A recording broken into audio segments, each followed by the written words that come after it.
Hey, welcome to the Everything SEO podcast. I'm Michaela, a stay-at-home mom of 3 who just happens to be in love with everything related to SEO, blogging, marketing, coffee, and we're shedding light into the many mystifying corners of search engine optimization and what that means for us service providers, small business owners, and bloggers. We're going to ditch the do-it-all narrative surrounding SEO and really sit down and craft strategies that are sustainable, but still get us those first-page results. Now let's get cozy, grab your fave sweater and a cup of tea, and let's talk everything SEO. Hello, and welcome back to Everything SEO. I am excited to get back and recording. I know I did last week, but I took a break not too long ago, and honestly, the podcast is just such a brain dump for me, and it feels good to get that information out there and shared, and it's also great that you're able to walk away from listening to an episode and be like, yes, I know what to do with my SEO now. But now that the little bit's over, today I want to talk about why your blog isn't ranking on Google and what you can do about it. We're just going to talk about the 3 main reasons that I see, and I see them commonly, and most business owners and bloggers don't identify them as a problem because they don't seem like a quote-unquote problem to begin with. And we're going to dive straight into it because I feel like there's a lot of content, there's a lot of information to cover for each of them, and I don't want to take up an entire hour of your day. Right, so this first one, and I always hear like, this shouldn't be a problem, but it is. And it can be in the way it impacts. It's not necessarily that Google's like, oh, there's not valuable information, so we're not going to rank it. It's more of it just drops your user experience, so a blog post that has better user experience is going to outrank you for that topic. All right, so number 1, you're giving too much, and now your audience is in information overload. So I was reading a really good resource the other day from Lauren from Entrepreneur Academic, and she was talking about cognitive load, which is very obviously pretty important if you're making like courses, which is what she does. But it also comes over to our content. And we have to remember the cognitive load of our readers and not to put our readers into cognitive overload because our information is not going to retain and they're not going to be able to step away from our content and take action or really take that information in and be like, okay, this is great information. Instead, they're just going to be sitting there and brain freeze and just think, oh my God, what comes next? What do I do with this information now? Like, this is just so much. And that is terrible for your user experience. And like, you got to give value, but there is such a thing as giving too much. And if you feel like you've created this really valuable blog post, but it's still not ranking, even if there's like not a lot of competition, then it's maybe possible that you've given way too much. And now your audience just doesn't know what to do next. And this one's hard kind of to find a solution because you're like, what do I take away? Because you feel like, and as experts in our field and in our industry, it can feel so hard to pull information out. We're like, but this feels so relevant. And here's the solution. You're going to break it up. Instead of having like one super, super long, super detailed blog post, you're going to break it up. You're going to make a content cluster out of it. So you're going to take that one blog post and maybe it needs to be 2, or maybe it needs to be 3, or maybe it needs to be 5, like if it's just an in-depth topic.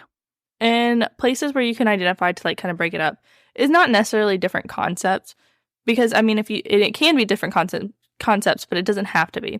It could be, does this topic need a definition? And you have the definition in the blog post, and that definition is taking 3 paragraphs. Okay, maybe that definition could actually be a what is blog post about this topic. So, for example, blogging. Blogging is a huge topic and there's so many like nuances in it. So if I said how to start a blog, it is very possible that my blog post could be 4,000 to 5,000 words easily. Just telling you how to start a blog and like all like everything between the technical stuff, setting it up, actually writing. But what I could do is I could pull it apart. So instead of giving all this information in one, is I would pull out what is blogging, and then how to start a blog for specific people. So like maybe how to start a blog for photographers, or maybe how to grow your blog, because I'm sure I have marketing in that ultimate guide somewhere. So I'd pull out and do how to market your blog versus how to actually build a blog, how to set up your blog backend. So there's a lot of different blog posts that you can create from one blog. Or say you're making one for like your favorite email sequence. Like this is the email sequence to sell your digital products. Great. Now this is technically like this email sequence is technically an evergreen email sequence. Setting up evergreen emails is a topic in itself, and there's so many different things in there. So instead of spending 3 or 4 paragraphs telling about evergreen emails, instead you're going to step aside and make another blog post. And then if you listen to last week's episode about internal backlinking, this is where it comes in handy. Instead of adding that content into your original post, or whenever you pull that content out of the original post and create your own post, you're going to go back to the original post and backlink it so that they're talking to each other. You're showing that connection. This is going to improve your user experience and how much information your readers can actually retain from the blog post that you're writing, which, when they're able to retain that information, you can actually step aside and say, okay, they're going to trust you more. And they're going to trust the information that you're providing with them because you're giving them what you told them you were going to give. All right, so number 2. And this one's pretty common, especially like if your blog and like your actual business is very personal brand. And so you're taking a very like personable approach. But number 2 is you have skipped structure, and now Google and your audience doesn't know how to read your content. All right, there is a reason when you go to specific websites and the headers are kind of bland. Like every now and again, you get a few fun words thrown in there and it's got a little bit of personality, which is awesome. But especially that title that you're going to see on Google, maybe not on the actual website because those can be different things, but the title you see and then that first header are typically pretty like traditional, like a how to or why and stuff like that. And that is because they are telling Google that these 2 topics, or this topic, is what this blog post is about. And unfortunately, while our audience really loves that personable approach, and Google is getting better at like interpreting our personalities, but we have to take a more direct approach to tell them what's going on in this blog post. And that's exactly what structure does. And it also tells Google the hierarchy of the information. And it is not just Google. It's not just Google. It's also your readers. You're telling your readers, you're breaking it up into smaller portions for them to read and consume. So it also goes into that user experience. And this is a pretty easy fix for the most part, because it could just be adding H2s and H3s, very clear H2 and H3s into your content.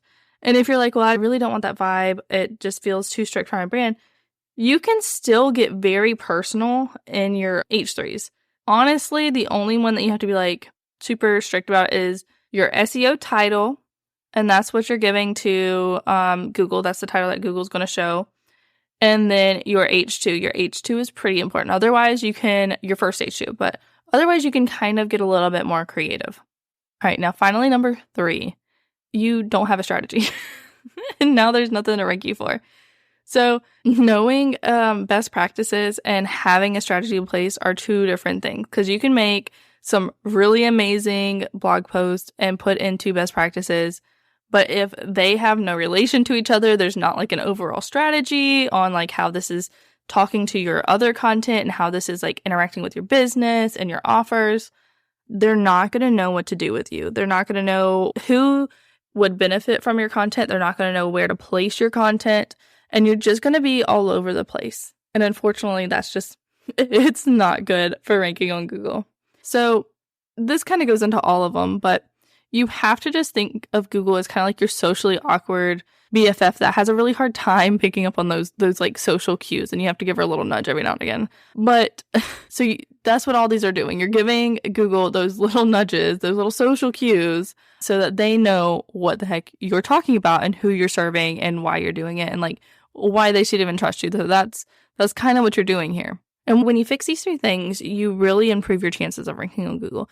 Now, that's not to say like you're guaranteed a spot, because other people might, there's a huge world out there. So it's all about going from the bottom up. So maybe you're tackling your strategy first, and then you're structuring out your content. And then you look at your content and you're like, okay, this might be too much. Is this something that my audience can truly read and consume and walk away with something valuable or with their problem solved or by knowing something? Because those are the main reasons why people search stuff is they're trying to solve a problem. They want to learn how to do something, or they need to know why they need to do something, which I guess all kind of ties into solving some sort of a problem. But anyway, so I hope you're able to walk away with some good information on how to start breaking up your content a little bit, how to make it a little bit more user-friendly, and just some potential reasons on how to self-audit your content to make it better for not only your readers, but also for ranking on Google. And maybe in the future, we can talk a little bit more about that cognitive load so that you can be a little bit more intentional with the content you're creating and how you're creating it, because that is a huge part of creating high value content that's going to rank on Google, especially with all the content out here in the world. But until next week. But anyways, it was great to hop on here today. And if you have any questions, as always, just go ahead and head over to Instagram and DM me at commonmama.co. And if you are like, man, I would love to have your eyes on my content, you can book a one-on-one strategy call using the link in the show notes. This is where we can essentially just spend an hour talking about whatever you need to talk about. So your blog strategy, your blog structure, your previous content that you want to create in the future, or maybe just some SEO things that you need some help with. It's all about you. So if you want to do that, the link is down below. I'd love to talk to you. And that's it for today. Talk to you next week. As always, I hope you were able to learn at least one new thing today and how you can apply it to your own business or blog. Thanks for listening to this episode of Everything SEO. Don't forget to hit follow so you don't miss the next episode. It's a goodie, and check the show notes for everything we talked about today. And come connect with me on Instagram at commonmama.co if you have any questions or thoughts you want to share. Talk soon.